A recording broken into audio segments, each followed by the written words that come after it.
দর্শক সবাইকে আমন্ত্রণ জানাচ্ছি জাগো নিউজের নিয়মিত আয়োজন জাগো স্বাস্থ্য কথায়। সাথে আছি আমি তাসলিমা তিথি। দর্শক, আজ 24 মার্চ বিশ্ব যক্ষ্মা দিবস। প্রতি বছর এই দিনটি আসলে এই দিনটি আমাদের মনে করিয়ে দেয় যক্ষ্মা সম্পর্কে আমাদের আরেকটু সচেতনতা দরকার। যদিও আধুনিক চিকিৎসা পদ্ধতি দ্বারা এই রোগটি সম্পূর্ণরূপে নিরাময় করা সম্ভব, কিন্তু মাঝপথে চিকিৎসা বন্ধ করে দেয়া কিছু কুসংস্কারের জন্য এই রোগটি কিন্তু এখনও বিস্তার লাভ করছে। আজ আমাদের আলোচনার বিষয় থাকবে যক্ষ্মা, এবং এই বিষয়ে আলোচনার জন্য আমাদের সাথে আজ স্টুডিওতে উপস্থিত আছেন ডক্টর মোহাম্মদ সাইদ হোসেন, মুন্সিগঞ্জ 250 শয্যা বিশিষ্ট জেনারেল হাসপাতালের মেডিসিন বিভাগের কনসালট্যান্ট ও বিভাগীয় প্রধান। চলে যাচ্ছি তার কাছে। আমন্ত্রণ আপনাকে। কেমন আছেন? আছি আলহামদুলিল্লাহ, ধন্যবাদ। যেমনটি বলছিলাম, আজ বিশ্ব যক্ষ্মা দিবস। আমাদের আলোচনার বিষয় থাকবে এটি। শুরুতে যেটি জানতে চাইবো যে যক্ষ্মা রোগটি আসলে কি এবং এটি শরীরে কিভাবে সংক্রমিত হয়? ধন্যবাদ আপনার প্রশ্নের জন্য।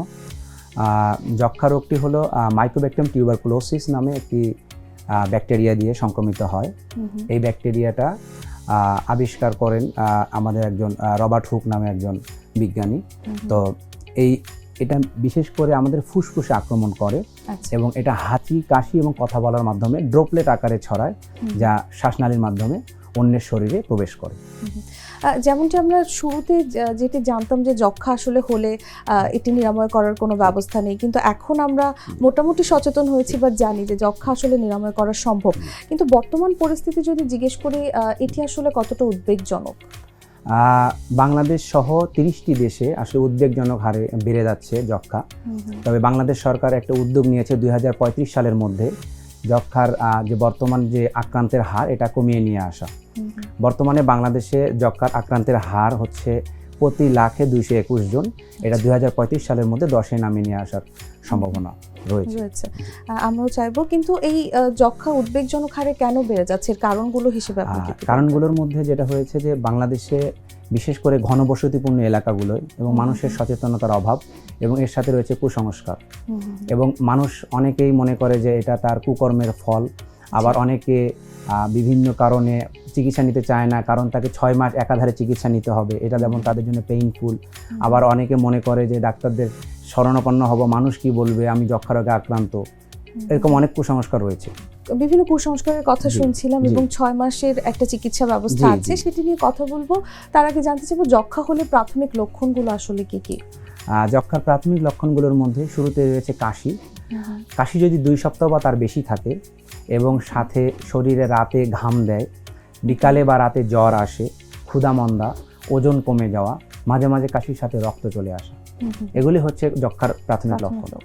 অনেক সময় তো সিজনাল কারণেও আমাদের কাশি, ঠান্ডা লেগে থাকে, সেক্ষেত্রেও কিন্তু মাঝে মধ্যে কাশির সাথে ব্লাড বের হয়। এটা কি আলাদা কোনো পদ্ধতি আছে কিংবা আলাদা কোনো লক্ষণ আছে? যক্ষ্মার ক্ষেত্রে ইউজুয়ালি দেখা যায় যে 2 সপ্তাহের বেশি কাশি থাকে। কাশিটা শুকনো কাশি হয়, এবং সাধারণত দেখা যায় যে এই কাশির সাথে অন্যান্য যেই জ্বরগুলো আছে, এই জ্বরটা বিশেষ করে বিকালে বা রাতে বেশি আসে এবং ঘাম দেয়, এবং একই সাথে ক্ষুধামন্দা এবং ওজনটা অস্বাভাবিক পরিমাণে কমে যাওয়া, যেগুলো আসলে অন্যান্য যে শ্বাসকষ্টের রোগ সেগুলোর সাথে থাকে না। এক্ষেত্রে কিন্তু অনেকেই মনে করে যে যক্ষ্মা হলেও অনেকের ধারণা থাকে যে হয়তো ঠান্ডাজনিত কারণে তার কাশি হয়েছে, সেক্ষেত্রে চিকিৎসকের শরণাপন্ন সে হয় না, ফার্মেসি থেকে কিছু ওষুধ এনে খেয়ে ফেলে। এটি কতটুকু আসলে বিপজ্জনক হতে পারে? যক্ষ্মা বেশিরভাগ ক্ষেত্রেই যেটা হয়, আমাদের রোগীরা শুরুতেই ডাক্তারের কাছে না যেয়ে ফার্মেসিতে যাচ্ছে। ফার্মেসিতে যায় তারা অহেতুক অ্যান্টিবায়োটিক খাচ্ছে, এবং যেই কারণে অ্যান্টিবায়োটিক রেজিস্ট্যান্সটা বেড়ে যাচ্ছে, এবং অ্যান্টিবায়োটিক যে ক্ষেত্রে দরকার নেই সেক্ষেত্রে খাওয়ার কারণে রোগ প্রতিরোধ ক্ষমতা আরও দুর্বল হয়ে যাচ্ছে।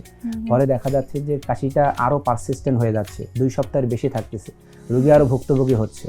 এবং অ্যান্টিবায়োটিক খাওয়ার কারণে রোগটা যেইভাবে প্রকাশ হওয়ার কথা ছিল, আমি যে সকল লক্ষণগুলো বললাম, সেই লক্ষণগুলো সঠিকভাবে প্রকাশ পায় না, ফলে রোগীটা আরও ভুক্তভোগী হয়ে যায়।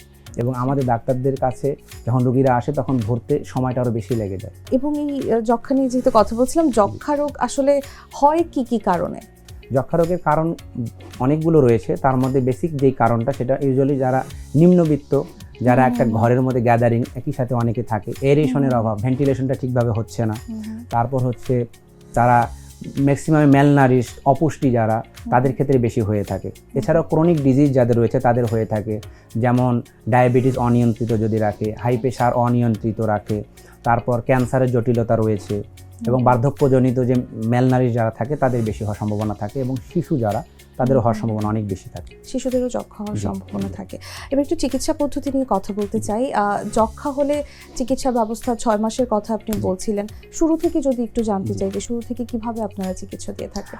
চিকিৎসা আমরা শুরুতে যে প্রথমে ডায়াগনোসিসটা হয়, হওয়ার পরে রোগী আমাদের কাছে আসে এবং বাংলাদেশ সরকারের পক্ষ থেকে সম্পূর্ণ বিনামূল্যে চিকিৎসা দেওয়া হয়। আমরা যে সকল যক্ষা যেটাই হোক না কেন সচরাচর আমরা 6 মাস দিয়ে থাকি। প্রথমে 2 মাস, এটাকে আমরা বলি 4FDC, এটা একটানা 2 মাস দেওয়া হয়। এর পরের 4 মাসে 2FDC আমরা দেওয়া হয়। ওজন অনুযায়ী আমরা ওষুধটা নির্ধারণ করি। এক্ষেত্রে একটু জানতে চাইবো যে যক্ষা কি সম্পূর্ণরূপে নিরাময়যোগ্য কিনা এবং চিকিৎসা প্রক্রিয়া মোট কতদিনের থাকে? 6 মাসই নাকি এর থেকে আরো বেশি হতে পারে? জি, ইউজুয়ালি 6 মাস চিকিৎসা দেওয়া হয়, তবে কিছু কিছু ক্ষেত্রে 6 মাসের বেশি দেওয়া হয়। যেমন মেনিনজিয়াল টিবি, ব্রেনের পর্দার যে টিবিটা আছে, আর একটা হচ্ছে স্পাইনাল টিবি, আমরা পটস ডিজিজ বলি, যে কোমরের হাড়ের যে টিউবারকুলোসিস, এবং মিলিয়ারি টিউবারকুলোসিস, যদি টিবিটা সমস্ত ছড়িয়ে যায় এই ধরনের, এবং মাল্টি ড্রাগ রেজিস্ট্যান্স টিবি, রিফাম্পিসিনিয়াম আইসোনিয়াজের এই দুইটা ড্রাগে যদি রেজিস্ট্যান্স থাকে, সেক্ষেত্রে আমার 9 মাস থেকে 12 মাস পর্যন্ত চিকিৎসা দিয়ে থাকি। একটা ডিউরেশনের কথা বলছিলেন, 6 মাস 9 মাস। এক্ষেত্রে তো প্রতিদিনই রোগীকে ওষুধ সেবন করতে হয়। এইটাকে আমরা ডিরেক্টলি অবজার্ভ থেরাপি বলি আর কি। ডটস, আমাদের যে ব্রাক নিয়ন্ত্রিত যে পার্সোনেলগুলো আছে, তারা যায় সম্পূর্ণ দেখে, তাদের সাথে কথা বলে, কমিউনিকেশন রাখে ফোনে, এবং তারা প্রতিদিন ওষুধ সেবন করছে কিনা সেই জিনিসটা তারা চেক করে, এবং তাদের কাছে চেক লিস্ট রয়েছে। এক্ষেত্রে ওষুধ সেবনের ক্ষেত্রে যদি মাঝপথে ওষুধ কেউ বন্ধ করে দেয়, তার ফলাফলে কি হতে পারে বা কতটুকু বিপজ্জনক হতে পারে? এটাই আমাদের বাংলাদেশে এখন মেইন সমস্যা। আমরা রোগীদেরকে 6 মাসের কথা বলি, কিন্তু ম্যাক্সিমাম ক্ষেত্রে রোগীদের কয়েকটা সমস্যা হয়। একটা হচ্ছে মাঝপথে বন্ধ করে দেয়, এদেরকে আমরা বলি ডিফল্টার। আরেকটা হচ্ছে রিল্যাপস হয়, রোগীদেরকে প্রতিদিন খাইতে বলি, তারা 3 দিন খায় আবার 2 দিন গ্যাপ দেয়, 10 দিন খায় 2 দিন গ্যাপ দেয়। এটা সঠিকভাবে ওষুধগুলো কাজ করে না, যার কারণে রোগীরা রেজিস্ট্যান্স হয়ে যায়, রোগীদের সমস্যাগুলো আবার প্রকট আকার ধারণ করে। সেক্ষেত্রে আমাদের এমডিআর টিবি, যেটাকে মাল্টি ড্রাগ রেজিস্ট্যান্স টিবি, যেটা সবচেয়ে খারাপ টিবি, এটাতে রোগীরা ভুগতে পারে এবং এটাতে জীবন সংকটাপন্ন হয়ে যায়। এটি তো একটি প্রবলেমের কথা বলছিলেন, আপনারা তো আরো অনেক রোগী দেখেন বিভিন্ন রকমের। এছাড়া আর কোন কোন ধরনের সমস্যার সম্মুখীন হন যে রোগীরা আসলে কতটুকু সচেতন এই যক্ষা সম্পর্কে? আগের চেয়ে অনেক সচেতনতা বেড়েছে, তবে বেশিরভাগ ক্ষেত্রে আমরা দেখি যে যারা গরিব রোগীগুলো আসে আমাদের আউটডোরে, আমাদের সাথে তাদের কথা হয় যে কেন গ্যাপ গেল, আসলে তারা নিরুপায় থাকে। অনেক সময় দেখা যায় যে বাবা বৃদ্ধ থাকে, তো যে ওষুধটা খাওয়াবেন উনিও কাজে চলে যায়, বৃদ্ধ বাবা অনেক সময় খায় না, এটা একটা ব্যাপার। আর সময় যে তারা যে ওষুধটা নিতে আসবে, তাদের যে খরচ, বিশেষ করে যারা চর অঞ্চলে থাকে, তাদের মানে আসা যাওয়া যে খরচ, এটার কারণে অনেক সময় তারা নিতে পারে না। আবার অনেক সময় দেখা যায় 6 মাসের জায়গায় 2 মাস খেলেই ম্যাক্সিমাম ক্ষেত্রে সাইন সিমটমগুলো ভালো হয়ে যায়, তারা তখন মনে করে যে আমি তো ভালো হয়ে গেছি, তখন আর 6 মাস তারা কমপ্লিট করে না। এই ধরনের সমস্যাগুলো আমরা ফেস করি। এটি কিন্তু শুধু যক্ষার ক্ষেত্রে না, বিভিন্ন রোগ হলেও যদি কিছুটা উপশম হয় তাহলে দেখা যায় যে ওষুধ খাওয়া ছেড়ে যায়। চিকিৎসা সেবা তো আপনি বলছিলেন যে পুরোপুরি বিনামূল্যে, কিন্তু ওষুধের একটি খরচ কিন্তু থাকে, সেটি আসলে কতটুকু ব্যয়বহুল হতে পারে একজন যক্ষা রোগীর ক্ষেত্রে? কারণ আপনি বলছিলেন যে নিম্ন মধ্যবিত্ত যারা, তারাই কিন্তু যক্ষাতে বেশি আক্রান্ত হচ্ছে। বাংলাদেশের সরকারকে বর্তমানে ইউনিসেফ থেকে বিভিন্ন যে আন্তর্জাতিক সংস্থা আছে, এগুলো সম্পূর্ণ বিনামূল্যে চিকিৎসা দেওয়া হয়, এবং ওষুধের গায়ে লেখা থাকে যেটা দণ্ডনীয় অপরাধ বাইরে বিক্রি করা। তো আমরা বিনামূল্যেই দেওয়ার চেষ্টা করি এবং ম্যাক্সিমাম রোগীকে বিনামূল্যে দেওয়া হয়। তবে কিছু কিছু ক্ষেত্রে কিনতে হয়, যখন ড্রাগ ইনডিউস হেপাটাইটিস হয়, ড্রাগ ইনডিউস নেফ্রাইটিস হয়, সেক্ষেত্রে আমরা যখন পরবর্তীতে আবার শুরু করি, সেক্ষেত্রে সিঙ্গেল ড্রাগ যে আমরা শুরু করি, সেক্ষেত্রে কিনতে হয় যদি সাপ্লাই না থাকে। তবে বেশিরভাগ ক্ষেত্রেই আমরা সম্পূর্ণ বিনামূল্যে দিয়ে থাকি। তাহলে আমার মনে হয় যে চিকিৎসা সেবাটা তাদের ধরে রাখা উচিত, মাঝপথে ওষুধ বন্ধ করে দেওয়া উচিত নয়। এবারে জানতে চাইবো যে যক্ষা কি ফুসফুসেই হয় নাকি অন্য কোনো অঙ্গেও হতে পারে? হ্যাঁ, খুব সুন্দর প্রশ্ন করেছেন। যক্ষা বেসিক্যালি ফুসফুসে হয়, তবে এছাড়াও হতে পারে ব্রেনের পর্দায় হতে পারে, আমরা যেটাকে বলি মেনিনজিয়াল টিবি, তারপর আমাদের গ্ল্যান্ডস টিবি যেটা হচ্ছে লিম্ফাডেনোপ্যাথি হয়, তারপর হচ্ছে আমাদের ফুসফুসের পর্দায় হতে পারে যেটা এক্সট্রা পালমোনারি টিবি বলি, তারপর হচ্ছে হার্টের পর্দায় হয়, পেটের নাড়ে হয় এবং পেটের পর্দায় হতে পারে, এছাড়া হাড়ে হতে পারে যেটাকে আমরা বোন টিবি বলি। এবং যক্ষা হলে যক্ষা ছোঁয়াচে কিনা এটি জানতে চাইবো, এবং পরিবারের সদস্যদের আসলে কি ধরনের সতর্কতা নেওয়া উচিত, কারণ সে তো রোগী তো হাসপাতালে ভর্তি হচ্ছে না। যক্ষাটা তো সম্পূর্ণ নিরাময়যোগ্য একটি অসুখ। যখনই হয়ে যায় আমাদের, বিশেষ করে ফুসফুসের টিবি, আমরা বলি পালমোনারি টিবি, এটা মারাত্মক ছোঁয়াচে। যদি অ্যাক্টিভ টিবি থাকে, বিশেষ করে রোগী বলে কাশি এবং কাশির সাথে তার জ্বর এবং রাতে রাতে জ্বর আসে, সেক্ষেত্রে আমরা রোগীর লোককে বলি তাকে একটু সেপারেশন, আলাদা রুমে রাখা, এবং রুমের যেন এয়ারেশনটা ঠিক থাকে, যেন জানালা থাকে, বাতাস প্রবাহ ঠিক থাকে। এছাড়াও আমরা বলি তাকে মাস্ক ব্যবহার করতে প্রথম 2 সপ্তাহ, ওষুধ খাওয়ার পরে প্রথম 2 সপ্তাহ পরে ইউজুয়ালি পেশেন্টটা নন ইনফেকশাস হয়, তার কাছ থেকে আর ছড়ায় না। সবসময় মাস্ক ব্যবহার করে এবং হাত ধোয়ার কথা বলি খাবার আগে এবং খাওয়ার পরে, এবং কাশির শিষ্টাচার তাদেরকে আমরা শিখাই দিই, যেন জনসম্মুখে কাশি না দেয়, সবসময় মাস্ক পরে থাকে। হাত দিয়ে ধরে যদি কাশি দেয় সেক্ষেত্রে হাতের মধ্যে জীবাণু থাকতে পারে, হাতটা ভালোভাবে ধুয়ে ফেলা, এবং পুষ্টিকর খাবার খাওয়ার কথাও তাদেরকে বলি, যেন ধীরে ধীরে রোগ প্রতিরোধ ক্ষমতাটা তার বেড়ে যায়। এবং যক্ষ্মা যদি একবার নিরাময় হয়ে যায় সেক্ষেত্রে আবার হওয়ার পসিবিলিটি আছে কিনা, এবং সাথে সাথে জানতে চাইবো যে যক্ষ্মা নিরাময় হওয়ার পরবর্তী পদক্ষেপগুলো কি কি? যক্ষ্মা নিরাময় হওয়ার পরেও আবারও হওয়ার সম্ভাবনা থাকে, যেই কথাগুলো বললাম যে তাদের যে এয়ারেশনে আবার সমস্যা থাকে, বিশেষ করে যারা তারা ক্লোজ কন্ট্যাক্টে এসেছে তাদেরকে আমরা টেস্ট করি এবং তাদেরকে প্রোফাইল্যাকটিক দিই, আইসোনিয়াজেড রিফাম্পিসিন দিয়ে আমরা 6 মাসের একটা ট্রিটমেন্ট দিই। সাধারণত দেখা যায় এই জিনিসটাই অনেকে নিতে চায় না। রোগীর টিবি হয়েছে, রোগীর লোকদেরকে আমরা বুঝাই যে আপনাদেরও কিন্তু ওষুধ নিতে হবে, যেহেতু তার ক্লোজ কন্ট্যাক্টে এসেছেন। তারা বলে স্যার আমাদের তো টিবি হয়নি। তখন আমরা বুঝাই যে আসলে টিবিটা আপনার শরীরেও প্রবেশ করেছে, হয়তো সেই লক্ষণটা প্রকাশ পাচ্ছে না।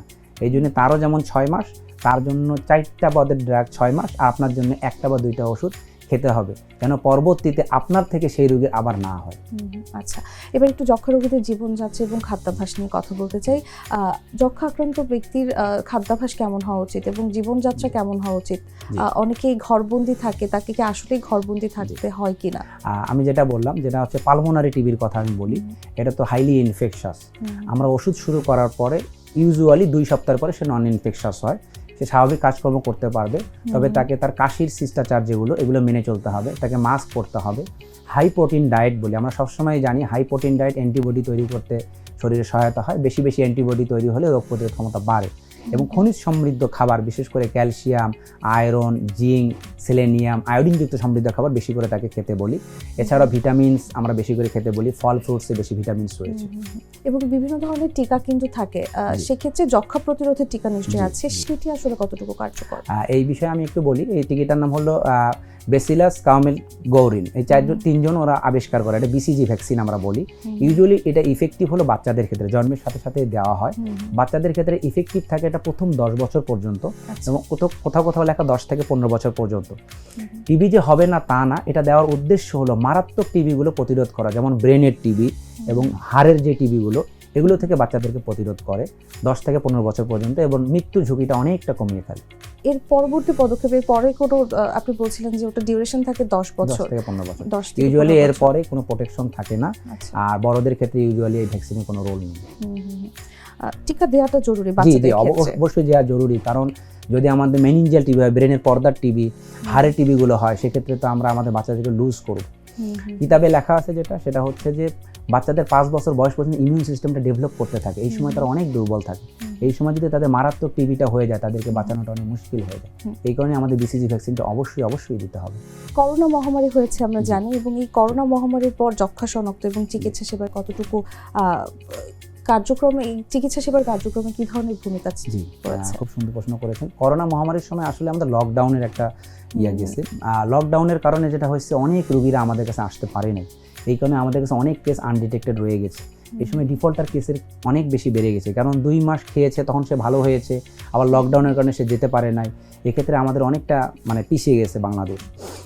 তবে বর্তমানে সুখের বিষয় হলো 2015 সালে যে পরিমাণ আমরা রোগীরা পাচ্ছিলাম সেটা অনেকটা কমে আসছে। এখন প্রতি লাখে 221 জন, এবং বাংলাদেশ সরকারের টার্গেট হলো যেটা 2025 সালের মধ্যে প্রতি লাখে যেন 10 জনই নিয়ে আসা যায়। আচ্ছা, এবং আপনি বিভিন্ন চরাঞ্চলের মানুষের কথা বলছিলেন। অনেক মানুষ কিন্তু আছে যারা আসলে যক্ষ্মা সম্পর্কে জানে না কিছু, তিনি রোগটিতে ভুগছেন কিন্তু শনাক্তই করতে পারছেন না, চিকিৎসা সেবা তো দূরের কথা। এক্ষেত্রে কোনো সরকারি উদ্যোগ নেওয়া হয়েছে কিনা, কিংবা আপনারা ডাক্তাররা কোনো উদ্যোগ? খুব সুন্দর কথা বলছেন। ব্রাক আমাদেরকে সহযোগিতা করছে, তাদের যে প্রতিনিধিগুলো আছে, আমাদের আরও প্রতিনিধি দরকার। তারা চর অঞ্চল থেকে শুরু করে বিভিন্ন ক্যাম্পেইন করে, বিভিন্ন জায়গায় যায়, মাঠ বৈঠক হয় মহিলাদের সাথে, পুরুষদের সাথে, তাদেরকে বোঝানো হয় বারবার যে যক্ষ্মা রোগটা কি, যক্ষ্মার হলে রক্ষা নেই এই কথার ভিত্তি নাই, এই জিনিসটা তাদেরকে বোঝানো হয়, এবং 6 মাস চিকিৎসায় সম্পূর্ণ সুস্থ হয়, এটা আমরা তাদেরকে বোঝাই, এবং চিকিৎসা সম্পূর্ণ বিনামূল্যে দেওয়া হয়। তাদেরকে বোঝানো হয় যে টাইফয়েড, বিভিন্ন জ্বরে যেমন মাত্র 14 দিন, বা 7 দিন, সেক্ষেত্রে যক্ষ্মাটা দীর্ঘমেয়াদী চিকিৎসা যদি নেয় মৃত্যু ঝুঁকি কমে যায় এবং তার থেকে আশেপাশের মানুষরা অনেকটা নিরাপদ থাকে। অনেকেই তো মনে করে যে যক্ষ্মা মানে মৃত্যু, এই ক্ষেত্রে আর চিকিৎসা নেওয়ার কোনো দরকার নেই যেহেতু তারা আর্থিক সংকটে ভোগেন। এক্ষেত্রে যদি একটু জানতে চাই যে যক্ষ্মা আক্রান্ত ব্যক্তিদের ক্ষেত্রে স্থানীয় হাসপাতাল কিংবা চিকিৎসকদের কি ভূমিকা থাকবে? যক্ষ্মা আক্রান্ত রোগী যখনই আমাদের কাছে আসে তখনই সাথে সাথে আমাকে বলি যে এটা ফুসফুসের যক্ষ্মা নাকি ফুসফুস বহির্ভূত যক্ষ্মা। ফুসফুস বহির্ভূত যক্ষ্মা যদি হয় সেক্ষেত্রে ইউজুয়ালি আমরা যে মিজাজগুলো বলি ক্লোজ কন্ট্যাক্ট, ইউজুয়ালি তাদেরকে আমরা প্রোফাইল্যাক্সিসটা দেই না। তবে যদি ফুসফুসে আক্রান্ত হয়, রোগীর অবস্থা যদি অনেক খারাপ হয়, সেক্ষেত্রে তাকে আমার ওয়ার্ডে ভর্তি রাখি এবং আলাদাভাবে রেখে তাকে আমরা চিকিৎসা করি। কিছুটা সুস্থ হওয়ার পরে তারপর আমরা তাদেরকে সম্পূর্ণ কোর্স লিখে দিই এবং নির্দিষ্ট ব্র্যাকের পার্সোনেল যারা আছে তাদের সাথে সম্পর্ক করে দিই, যারা যেন ডিরেক্টলি অবজার্ভ যে থেরাপি যা আছে এটার আন্ডারে যেন তারা চিকিৎসা নিতে পারে এবং কন্টিনিউয়াস আমরা তাদের সাথে যোগাযোগ করি, তাদের মোবাইল নাম্বার থাকে। এছাড়াও আমাদের কিছু সমাজ কল্যাণ আছে, সমাজ কল্যাণের সহযোগিতা আছে, দরিদ্রদেরকে 2 থেকে 3 হাজার টাকা আমরা দিই। অতিরিক্ত যদি কোনো ওষুধ লাগে, একদম নিতান্তই খুব দরিদ্র হলে সরকারের বরাদ্দ আছে। যেমন আমি মুন্সিগঞ্জ সদর হাসপাতালে রয়েছি, মুন্সিগঞ্জ সদর হাসপাতালে সমস্ত বছরের জন্য 25 লাখ টাকার মতো একটা বরাদ্দ থাকে সমাজসেবা থেকে, এবং এখান থেকে আমরা ম্যাক্সিমাম ভর্তি যেই রুগীগুলো থাকে, গরিব রুগী থাকে, তাদেরকে আমরা 2,000 টাকা পর্যন্ত সর্বোচ্চ সেবা দিই এবং এতে আল্লাহ রহমতের রুগীরা অনেকটাই ভালো। ঠিক আছে, আমরা আলোচনা শেষ পর্যায়ে চলে এসেছি। জানতে চাইবো যে যক্ষ্মা আক্রান্ত যেন না হয় কোনো ব্যক্তি, সেক্ষেত্রে তার লাইফস্টাইলটা কেমন হওয়া উচিত? জি, আপনি জানেন এবারে যক্ষ্মার যে প্রতিপাদ্য বিষয়, এই প্রতিপাদ্য বিষয় হলো yes we can in the TB, মানে হ্যাঁ আমরা যক্ষ্মাকে নির্মূল করতে পারি। আমাদের একটাই কথা আমাদের রোগীদের প্রতি, রোগীদেরকে আমরা সবসময় বলবো যে এমন ঘরে বসবাস করা যেখানে লোক কম থাকে, যেন বাতাস চলাচল ঠিক থাকে। আরেকটা হচ্ছে পুষ্টিকর খাবার খাওয়া, বিশেষ করে বৃদ্ধ এবং শিশু এনারাই যক্ষ্মায় সবচেয়ে বেশি আক্রান্ত হয়। তার কারণ হলো তাদের রোগ প্রতিরোধ ক্ষমতা কম। রোগ প্রতিরোধ ক্ষমতা বাড়ার জন্য তাদেরকে পুষ্টিকর খাবার খেতে হবে। এর জন্য যে বাজারে সবচেয়ে দামি খাবারটা খেতে হবে তা না, প্রোটিন সমৃদ্ধ খাবার। আমরা জানি গরিবের মাংস হলো ডাল, ডাল যেন প্রতিদিন থাকে, এক পদের ফ্রুটস যেন থাকে, যে আমাদের দামি দামি আপেল খাইতে হবে তা না, একটা যেন পেয়ারা সে খায়, একটা যেন টক ফলমূল সে বিকালের দিকে খায়। এটা আমরা বলি প্রতিদিন যেন 30টা মিনিট করে হাঁটে, অতিরিক্ত লবণ যেন না খায়। পর্যাপ্ত ঘুম কিন্তু ইমিউনিটিকে বাড়ায়। আমরা জানি ঘুম একটা ওষুধ, ম্যাক্সিমাম মানুষই ঘুমায় না ঠিকভাবে, ঘুমটা যেন ঠিকভাবে থাকে, সে হাঁটাচলা করে। পর্যাপ্ত পানি প্রয়োজন, যেন অ্যাটলিস্ট 8 গ্লাস পানি সে প্রতিদিন খায়।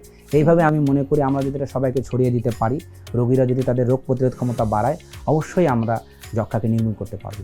একদমই আমাদের প্রত্যাশা থাকবে যক্ষ্মাকে সম্পূর্ণরূপে নির্মূল করা। আপনাকে অসংখ্য ধন্যবাদ আমাদের সময় দেওয়ার জন্য। ধন্যবাদ আপনাকে আমাকে আপনাদের স্টুডিওতে আনার জন্য। দর্শক, বিশ্ব যক্ষ্মা দিবসে আমরা কথা বলছিলাম যক্ষ্মা নিয়ে, এবং যে কুসংস্কার কিংবা যে ভুল ধারণা আমাদের মধ্যে ছিল বা আছে যে যক্ষ্মা নিরাময় করা সম্ভব নয়, এটি কিন্তু সম্পূর্ণ ভুল। দর্শক যারা এতক্ষণ আমাদের সাথে ছিলেন তাদেরকে অসংখ্য ধন্যবাদ জানিয়ে আজ এখানেই বিদায় নিচ্ছি। সবাই ভালো থাকবেন, সুস্থ থাকবেন, সচেতন থাকবেন এবং জাগো নিউজের সঙ্গেই থাকবেন। ধন্যবাদ।